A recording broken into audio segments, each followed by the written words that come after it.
ubutumwa bwihutirwa Imana yambwiye ngo mbabwire ngo hari indongo zihagaritse. Fata ikayi ufate ikaramu wandike kandi utegere n'amatwi abiri kandi ntibicaha ngo bihingukira aha ibintu ugiye kumva. Fata ikayi n'ikaramu kandi niba utemera iby'ubuhanuzi n'umwuka wera, hano ku Mbabazi TV 3 tugiye guhanura mu Giheburayo. Tugiye kuvuga Igiheburayo.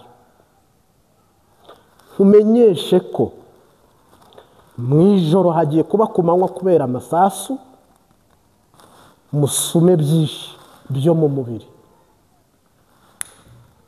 Kabiri, ku manywa hagiye kuba mu ijoro kubera ivumbi rigiye gutumuka. Gatatu, izi ndongozo ugiye kumvamo hano nta ruswa, nta cyene wabo, nta muntu uwo ari we wese wabasha kubakiza amaboko n'umujinya n'uburakare by'Uwiteka, kuko Imana yamaze kubadesa.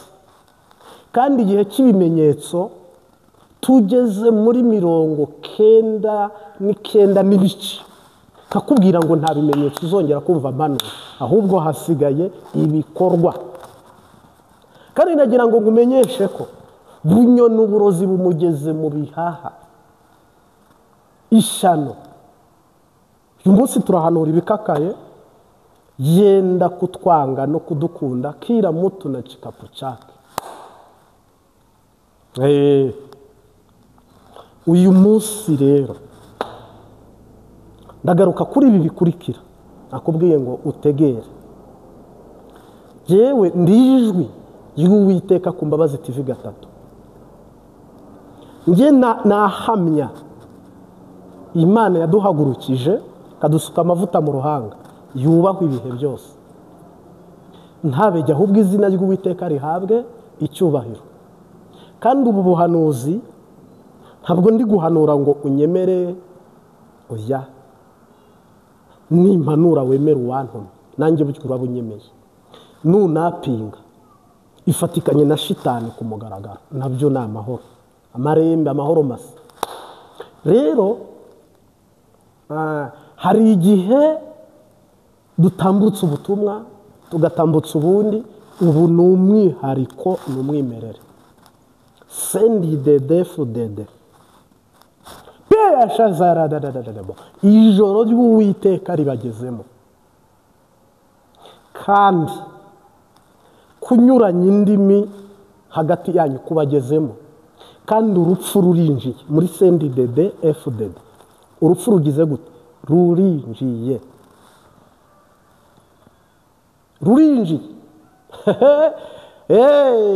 Harahiye, ivumbi riratumutse. Sendi dede FDD. Ibyari gutwenga, imikino, komedi, akajagari, no mugiye kubona Imana iri seriye mu bintu byanyu, ko ubu butumwa n'ubuhanuzi tumaze iminsi dutambutsa ku Mbabazi TV 3. Tunashimiye uwakoze subscribe, dutera inkunga muri comment, akaturemesha, agakanda like, agapartaja iyo bishoboka. Ntazagire ukora ibidashoboka, kora ibishoboka. Ariko ciye bugufi, ntabejya ahubwo izina ry'Uwiteka rihabwe icyubahiro. Ndabakomeye amashyi, nta kinyoma kirimo, nta kubeskoroka, nta oya. Hano ndi kuri Karutari inshuti yanjye. Ntakagira umuntu witiranya ibintu, ntabwo ndi umwana, sindi umwana w'umuhanuzi. Uyaye ke fata ikaramu wandike. Fata biki wandike. Uwitwa Prime Niyongabo agiye gusimburwa. Uyu munsi yenda turavuga ibintu bisa n'ibikakaye, mutwihanganire. Uwitwa Prime Niyongabo, ubwo navuga minisitiri w'ingabo mu Burundi rwose, cyangwa umugaba mukuru w'ingabo mu Burundi, cyangwa se sinzi nuko mumwita, ariko Prime niyo ngabo reka mbitwara uko. Uyu nguyu kubwije ukuri kwisumba ishobora byose kuvuye ku Mana umwami Yesu umwuka wera. Prime niyo ngabo agiye gusimburwa. Idonido turaryinjiramo mu kanya. Uwitwa Reveriyane Ndikuriyo Efase ajya avuga ngo yarashwa amasasu menshi arayasimbuka. Isasu rimwe ry'Uwiteka ntabwo ari buri simbe, rimwe gusa, nawe ari mu bantu X bamaze gukurwa mu mwanya wo kuba indongozi z'u Burundi. Ndabizi uyu munsi ibintu ngiye kuvuga harimo abantu bari buntuke mukanyandagaza rwose, ariko mwihangane kubivuga ni ngombwa. Turi mu cyumweru gisa naho ibintu byo kuvugira mu migani nakubwira ngo bisa naho byarangiye.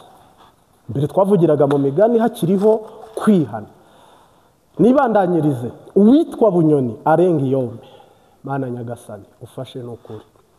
Uwitwa arenga iyome Bunyoni, ishyano ryamaze kugera mu bihaha, ku mutima, ubuzima bwe buri habi, isaha ku isaha ashobora gucikana. Kandi n'umudamu wiwe uramutambukanye we cyangwa se umupfasoni we, navuga ngo isaha ku isaha nawe mushaka kumusanga mu bitaro, cyangwa nawe akiroturuva ari mu bitaro, kubera ko ikibazo cyaravutse, kivuka mu buryo bw'ubutunzi, kivuka mu buryo bwa Kayizari cyangwa Sazari cyangwa leta, kiragenda kigira impact, kigira umwanya, gifata ikibanza muri uyu muryango. Kandi n'umwe wabaye inkoramutima ya Nkurunziza kuva 2015 ukabandanya 18-19, Bunyoni rwose yari yubashywe, ariko iminsi ni imitindi. Nta muntu n'umwe iminsi itahinduka cyangwa ngo yisubire. Icyo nacyo ni ikindi. Uwitwa Kizigenza ariwe Evariste Ndayishimiye, nyakubahwa perezida w'u Burundi Evariste Ndayishimiye, nawe ari mu bantu ahubwo we navuga ngo umukwabo watangiriyeho, nawe ntimumubare. Harimo rero abantu bavuga ngo ariko se ngo ubwo bizaba. Hano ndi mu rusengero, ahandi ni mu rusengero. Ibyo ndi kukubwira, ibyo tuvugana hano ndi ngenza agaciro kaho, nzi icyo havuze, nzi icyo hasobanuye. Ntabwo rero uvuga ikintu afite aho abivugira mu kabari bakora amabi bakabeshya, oyaye. Hano ni kuri Karutari. Nibyo ni kuri Karutari. Rero uwitwa Ndabirabe Ndabirabe Genereze, sinzi niba ariko yitwa mugabo, uyu mutama niba ayoboye inama nshinga amateka, ariko nibyo. Nawe ari mu bantu marayika yambwiye ngo muri iyi guverinoma ngiye kunyeganyeza, ngiye kurimbura ibishyitsi, ngiye guterura igishyitsi, ngiye gushoramo ibuye. Marayika yimanukiye, ijuru ryimanukiye, ubushobozi bw'Imana nibwo bugiye gukora. Pekeshezerederederebo, haleluya, zomene ya zopaya. Ijuru niryo rigiye kumanuka, ijuru niryo rigiye kumanuka. Harimo abantu bavuga ngo bizaba ryari.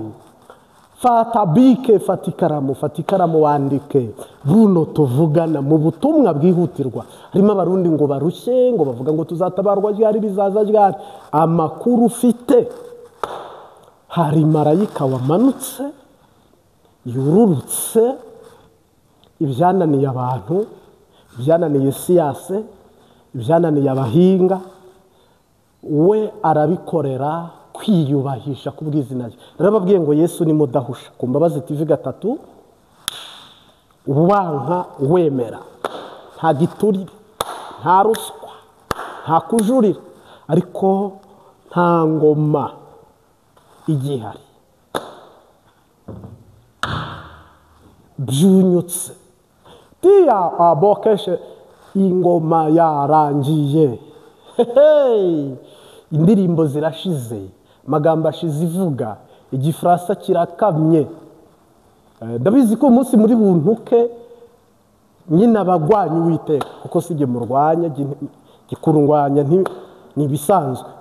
Mugabo abarwanya ijambo ry'Imana n'ubutumwa bwiza n'ubuhanuzi batabyemera. Kandi hano ku Mbabazi TV 3 ndakubarira cy'Imana yambwiye peyeshezerederebo, nkumenyesheje ko iyi guverinoma harimo abantu batari bo bandanye, maze kukubwira hasi, kandi badategerezwa no kuzigira babandanya, ahubwo bahagaritswe iteka ryose mu gihugu cy'u Burundi. Kandi ntibahagaritswe mu Burundi gusa, umuntu Imana iri buce kuri iyi ngoma mu Burundi no hanze y'u Burundi, nta hantu wemerewe guhabwa umugisha cyangwa karibu. Imana iyi kwirukanye hamwe, ikwirukana n'ahandi, iyi gusenyeye hamwe. Donc Imana ntaho bayihungira. Ahantu bahungira Imana ni muri Mbabarira, excuse me, ukihana, pardonne moi, ukihana. Nta handi Imana bayihungira. Ibintu byo kuvuga ngo mu Burundi guhaba imivumbagatanyo, ngo muzaterura amadolari mugende muzavida konte za leta, guhunga byararangiye. Guhunga byararangiye. Ko wajya hose umuvumo wagukurikira. Mbivuze ku manywa, ntago mbivuze nijoro, ariko nkisegweho nanone ubutumwa bw'Imana nitwabuceceka. Ngo burya Imana yacari nziza ntiwabivuga ngo urangize, ko kuko bukeye tuva mu bwiza tujya mu bundi. Tuvuga ibyiza yakoze tugatangaho n'ingero, abatabizi bikabacanga bakatwita abasazi, nyamara nabwo turabasazi ahubwo turabasizi. Wiyuvuze ko nyir'urugo yapfuye ntago ubumwishe, aho kunigwa n'ijambuza nigwe n'uburibwi. Imana yacu turayikunda, dufite ibyo duhigana, ngo aho gupfukamira abayari twakemera tugapfa, tukarokora ubugingo ariko umubiri ukagenda. Rero mu Burundi hagiye kubaho gusya. Kera basyaga ku rusyo, hagiye kubaho gusya. Mwabagabo mwe bose, akagabo gahimba kandi kataraza, niba muri abagabo koko nimuhagarara imbere y'Uwiteka, niho jye nzemera ko muri abagabo. Generaze ndabirabe, ntuza neva ndi kuriyo, Bunyoni, ntuza Prime niyo ngabo, rwose hari n'abandi yenda ntari burondore kuko kubw'umwanya w'iminota, kandi n'amafoto ya si ngombwa ngo yose azi, ariko abo nibahagarara imbere y'Uwiteka. Rero ijambo ryarangiye bari bafite, n'amaboko yabo Imana yayahagaritse, n'intambwe zabo zahagaritswe. Nagira ngo nkubwire ko nka kumwe umuntu azimya akanze kuri terebuteri, kandi ntagire uvuga ngo ni urwanko, ngo ni ishyari, ngo ni ibindi. Oya, hagiye kubaho ko Imana kuraho guverinoma igashyiraho indi, kandi guverinoma nshyashya nje nkubwiye aba bagabo bose mvuze, umukwabu w'Imana ugiye kwibonekeza muri bo. Ariko si n'uyu munsi mbivuze gusa, ndabirabe narabivuze, Prime ndabivuga, ndi kuriyo ndabivuga, mugabo sije wabivuze ahubwo Imana yari yarabivuze. Buno rero nzi neza ko nta gisibya, nta mananiza, nta biruhije, nta n'ibigoye hagiye guca uwambaye mu Burundi. Kandi barabizi inzenya, imigani, komedi n'ibindi Imana yamaze kubishyiraho akadomo. Mbisubiyemo, nta nzira yo mu kirere, nta nzira yo ku butaka, nta nzira yo mu mazi, Imana yabimye inzira. Nicyo kikubwira ko ari umugambi w'Imana. Ubundi ari umugambi w'abantu. Mwari kuzahunga bikabahira, bana banyu bahunga n'amahera mukavida bikabahira, ariko ikikubwira ko ari umugambi w'Imana. Ntaho guhungira hahari. Ku gihe cyane abantu buriye ibiti, imvura igerayo. Abandi burira imisozi, imvura igerayo. Abandi bajya kwihisha mu misozi miremire nyine, imvura igerayo. Ntaho kwihisha Uwiteka, kubera ko isezerano riratangiye. Mu Burundi isezerano riratangiye. Ushije nawe ngo nabonye muhagaze kuri Yorodani tugiye kujabuka. Turajabuka. Biguma cyangwa byoroha, ndagomba kubona. Ni ukuvuga ngo hano hari indongozi Imana irakorera ko. Mu Kirundi hari ukuntu bajya bavuga ngo imbonera kure ziragukorera ko. Ijambo ndagukorera ko rirazwi. Uwiteka nawe agiye kubakorera ko. Kandi nta kinyoma kirimo, kandi nta miyaga ijyamo, kandi nta mpuhwe zijyamo, nta buhenda abana burimo, ahubwo ukuri nge nguhamirije nzi nuko Uwiteka Imana Nyiringabo na Isirayeli igihugu cy'u Burundi yakigendeye, yagisuye. Kandi ntabwo ndi kuvuga Imana nkaho iri muri Isirayeli iza kuza, cyangwa iri i Rwanda, cyangwa iri i Uganda, cyangwa iri i Tanzania. Oya, Imana buno tuvugana, inkoho ziresitaye mu Burundi, abazakoreshwa muri Oreri cyangwa iyi birapanze, birateguye. Ibintu bisigaye mugiye kubonesha amaso yanyu. Mu izina rya Yesu Kristo Uwiteka guhagarareho, kubera ko hari ibintu amaso yawe agiye kureba. Ujye wihanagura uvuge ngo ndi kwerekwa, wongere wihanagura uvuge ngo ndi kurota.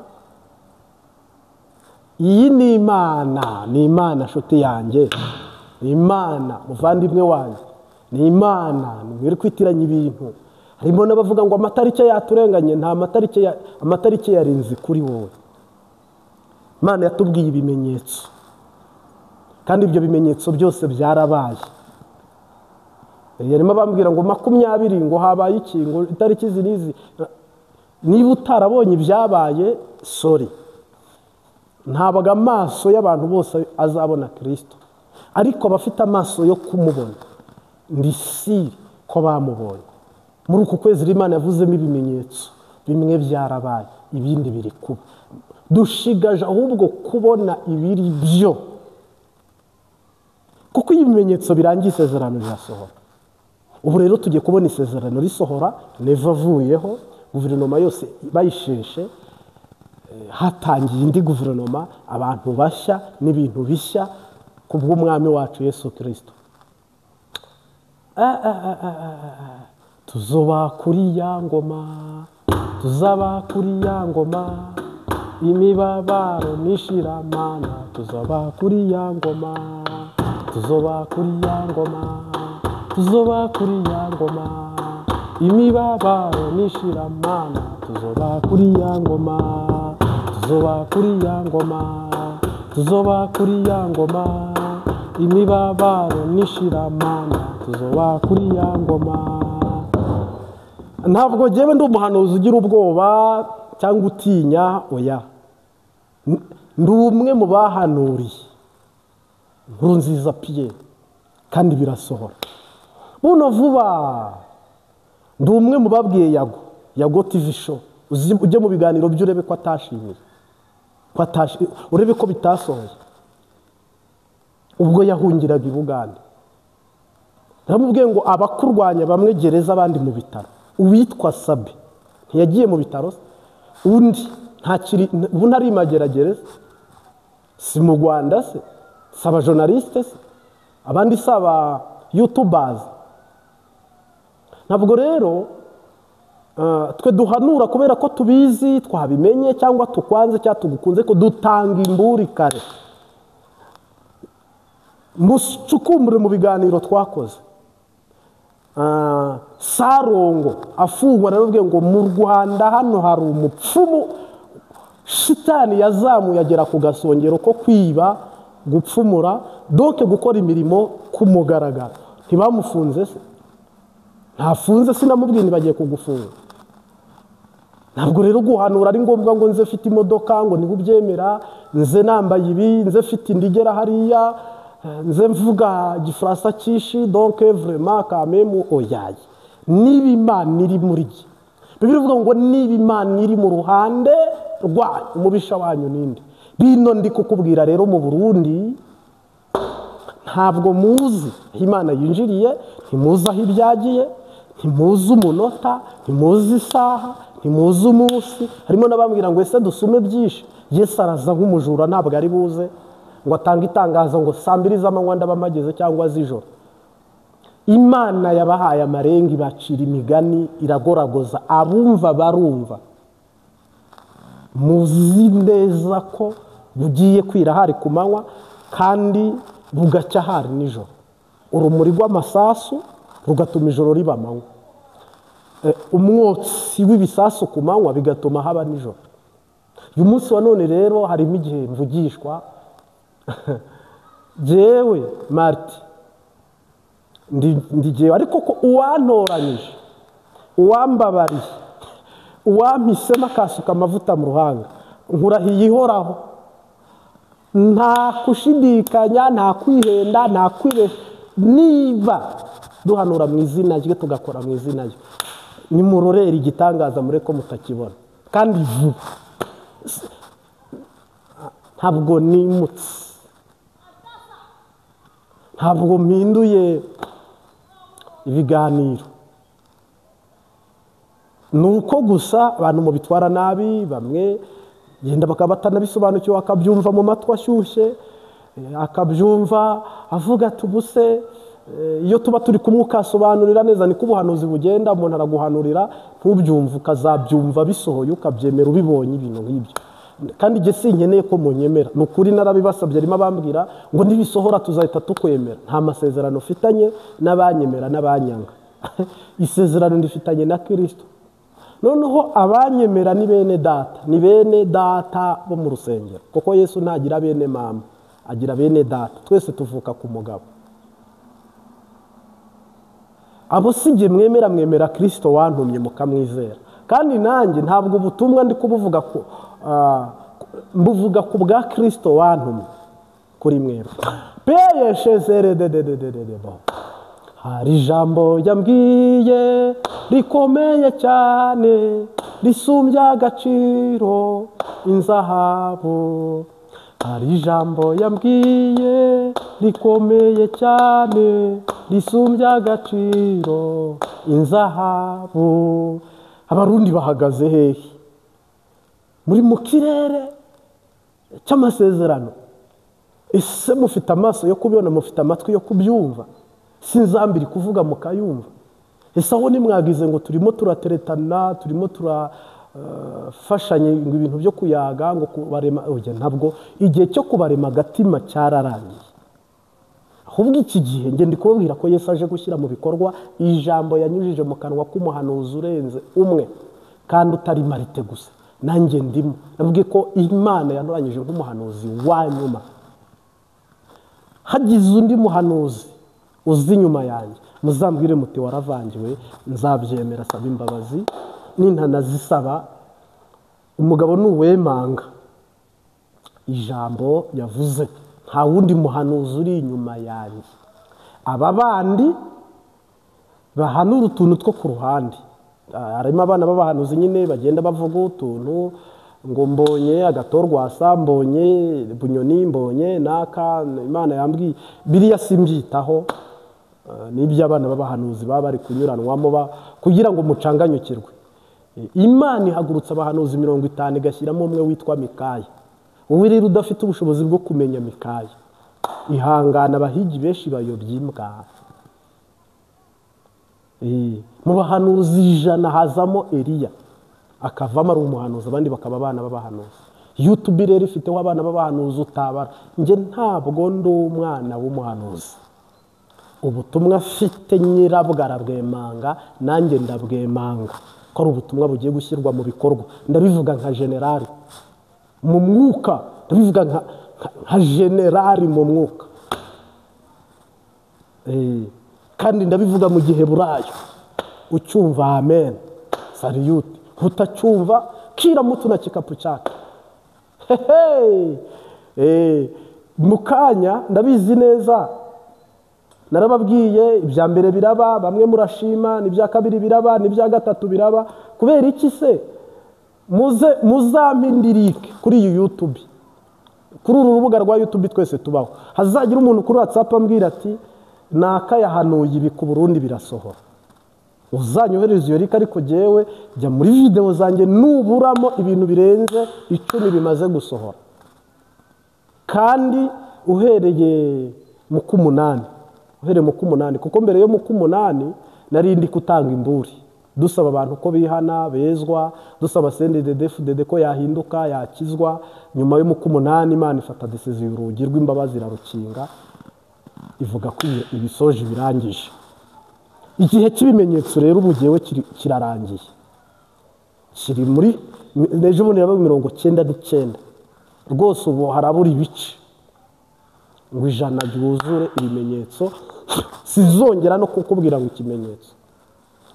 Amaso yawe ashigaje kubibona, matwi yawe ashigaje kubyumva, maguru yawe asigaje kwinjira i Kanani, amaboko yawe ashigaje kubifata. Biguma byoro. Hahiye murinzi wemenyesha igihe iwacu se ni muhero, atijo rozwijimye cyane buracyaha nyuma. Ntukarire ukomeze turorere kwiringira kugezi gihuzagerayo ku munsi uhoraho. Kugezi gihuzagerayo ku munsi uhoraho. Murwanyi wecyo mbwira nawe asubiza yitonza ati dororo gamba ruzashira kuma munambara. Nubabare wihangane wirekimi rimo yawe, tuzabo n'igihembo kiza nidutabaruka. Tuzabo n'igihembo kiza nidutabaruka. Ndacyaba zibyaremwe byose bisubiza bitya biti, iyi si yaciza gushira hazindi horaho. Umenye ibyo bimenyetso bigaragaza kuza kwe, kandi byaremwe uko bingana byiteza impanda ye. Kandi byaremwe uko bingana byiteza impanda ye. Twishime mu mitima yacu kuko imuhira ari hafi. Duhumure tuzaruhuka tutakibabara. Nubabare wihangane ureke imirimo yawe, ntituza uraya mahoro. kwa Yesu ni mwijuru, nituza uraya mahoro kwa Yesu mwijuru, nituza uraya mahoro kwa Yesu mwijuru. Mu izina rya Yesu Kristo, mwami n'umucunguzi wacu, wagendanye na Eliya ibyo yahanuye urabisohoza. Haleluya. Ugendana na Elisa ubuhanuzi ubushyira mu bikorwa. Icyubahiro ni icyawe. Ndagushimiye muri 15 jours. Hano hari abantu bashyize amavi hasi, hari n'abatarabishoboye, hari n'abatangiyemo hagati, hari n'abatanguye mwami, hari n'abazayakora imbere Yesu, ariko aba bose mbarengukanye mu nderozo y'amasengesho. Mu izina rya Yesu Kristo, usoma urwandiko ruri ku mutima, wuteza amatwi buno butumwa bwiza. Hari igihe ateze buno butumwa bwiza arwaye, ndasabye marayika ukiza indwara. Mwami Yesu arya ateze ubutumwa akenye, ndasabye marayika ukiza ubukene. Ateze amatwi ubu butumwa gusaba ko wamurinda, ukamurokora inkota ya shetani, ukamurokora ikibi cyose. Mu izina rya Yesu Kristo, bibuko nyine umusimye urupfu rwa shetani. Hari uruhanganye n'indwara, hari uhanganye n'abarozi, hari uhanganye n'abapfumu. Ono di Jésus, turabyamaganye mwami Yesu, natwe turabyanze. Murokore Simba wa Yuda mu izina rya Yesu Kristo. Hari muhanganye no kugumirwa cyangwa ubugumba. Buri muntu wese afite ikimubabaza, ikimuruhije, ikimugoye, ariko nkuko wakoze ibya mbere, nkuko wadutabaye bwa mbere, nkuko watwambukije hariya, nkuko wakoze biriya Yesu, n'ubu hari abateza amaboko yabo ngo yamese inyatsi zivemo, hari abazanye imiryango yabo ngo ubahe agakiza kiyeboshezerederebo. Haleluya. Hari abazanye ibirenge byabo ngo ubihe umugisha bihonyore inzoka na sikoropiyo. Hari abantu mwami wabwiye mu nzozi, bandu babwira mu ijwi, bandu babwira mu ijambo, bandu urabahishurira, bandu basura mu ndirimbo, bose bararorereye, bose bari ku munara aho bagutegerereje. Uri inyishu, uri igisubizo muri aya masengesho. Dufashe umwanya wo gusengera intama zawe, abakristo bawe mu izina rya Yesu. Ntabwo ari nge, ahubwo mwami n'abavandimwe n'inshuti zawe. Haleluya. Kuko uvuga ngo sinyibita abagaragu, ahubwo muri inshuti zanjye. Icyubahiro ni icyawe data. Rero ndasabye shimitse mu izina rya Yesu, abarundikazi, abanyarwanda, abanyarwandakazi, abaganda, abagandekazi, abakenyakazi, abatanzaniyakazi, abakongo, abakongomani, Kongo Braza, ikeshezerederebo, abari mu Buraya, abari muri Amerika, abari muri Canada, abari muri Arabiya, Leta Zunze Ubumwe z'Abarabu. Umuntu uteze amatwi uru rurimi mu izina rya Yesu, adusezeraniye ko tuzabohora ukabohora, kandi twanabohoka turabohoye intama zawe nizerekeza i Kanani. Haleluya. Tuvumuye igihugu na bene gihugu mu izina rya Yesu Kristo. Turagushimiye mwana ubutumwa utambukije mu gihugu cyawe. Haleluya. Haleluya. Natwe turasenze usumba byose, ushobora byose, uhanika ikirere ukadendeza inyanja, upfumbatura igipfusi ugahaza kwifuza kw'ibibaho n'ababaho bose mu isi yawe mwami. None rero nyaguhora ku ngoma, duciye bugufi ushyirwe hejuru. Habwa ikuzo Mana ya Aburahamu, bw'imirimo myiza wakoze, wanyeretse kera y'ukunda, n'uyu munsi urabinyeretse. Imigambi yawe si nk'iy'abantu, imbaraga zawe si nk'izabo, ibidashobokera abana b'abato, imbere yawe birashoboka. Iyo utamba hafi umurengezi, naramanutse ngikuzimu. wemeye kuza kuwanira ineshanu kwawe murengezi imigambi yawe si nk'iy'abantu imbaraga abasize byose bakarekura byose bakanka ibyabo n'ababo bagakurikira Uwiteka. Yesu azabaha kimwe mu 10, azi ko ibi byose uri kurira, ibi uri kuganya ni ukuri, azi ko ubikeneye. Nanjye ndambuye ikiganza nk'umuhanuzi mu izina ry'Iyantumye. Habwa umugisha n'Imana niba ubyizeye, habwa umugisha na Data wakuremye akagucunguza amaraso y'igiciro. Ndatura mu butware bw'Iyantumye ikamamagara, iyasutse amavuta hano mu ruhanga, ititiranya amazina n'utuzina. Ndagira ngo amasezerano wizere ko agiye gusohora. Reba icyifuzo kirenze kimwe, si ukugerageza Imana, ahubwo niba wizeye ugitunga urutoki, wizeye, ndakumenyesha ko hari marayika utanze ubufasha.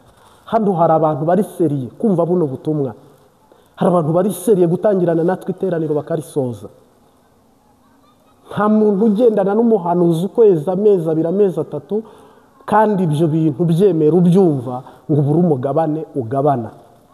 Uhoraho bari buzagusoreza uyu mwaka kandi anagutangiriza uwundi, kandi noneho usoze mu gutwenga, kandi n'undi utangire mu gutwenga. Icyo gitwenge ndakigusabiye, ibyo byishimo munezero ndawugusabiye, koko Data utangira ubuntu. Hale kiboshezerererebo, Data awutangira ubuntu, uwo munezero. Nagira ngo nkumenyeshe ko iyahanitse ikirere ikadendeza inyanja ntiyitiranya amazina. Warayandikiye urupapuro, wararize ibumoso urira n'iburyo, warakoze imirimo myiza, heshi byarakugoye wowe ukora neza ubona ibibi, tera intambwe nziza bakwereka imbi, ubereka urukundo bakwereka inabi, ubashyira amahoro bakuzanira amahane n'ibyago. Nkumenyesheje ko ntaho yagiye iracyari, ihindura ibyanze guhinduka iraje kugenze neza. Komeza inzira watangiye wicika intege, guma ku munara, hagarara hamwe, Uwiteka aje kugutabara. Shalom shalom, ibihe byiza, kandi ndwi itubereye umugisha. Turiziga ibiri bukoreke muri iyi ndwi ndetse no muri uku kwezi tugiye gutangira. Ndabakunda, ariko Kristo ni ubakunda muri je, uhoraho abaha umugisha. Mugira ibihe byiza, nijoro ryiza n'amanywa meza n'igitondo cyiza. Imana yo mu ijuru iduhana umugisha. Amen.